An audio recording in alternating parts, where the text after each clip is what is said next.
مسلمانوں، تمہاری ہیبت ان لوگوں کے دلوں میں اللہ سے بھی بڑھ کر ہے، یہ اس لیے کہ یہ سمجھ نہیں رکھتے۔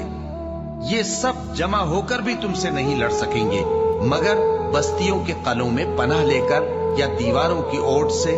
ان کے آپس میں بھی بڑی لڑائی رہتی ہے، تم خیال کرتے ہو کہ یہ اکٹھے ہیں، حالانکہ ان کے دل پھٹے ہوئے ہیں۔ یہ اس لیے کہ یہ بے عقل لوگ ہیں۔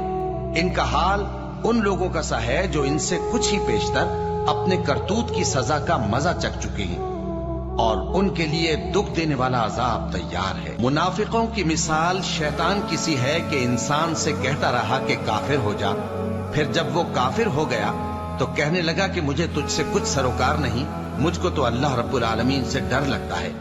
تو دونوں کا انجام یہ ہوا کہ دونوں دوزخ میں جائیں گے، ہمیشہ اس میں رہیں گے، اور بے انصافوں کی یہی سزا ہے۔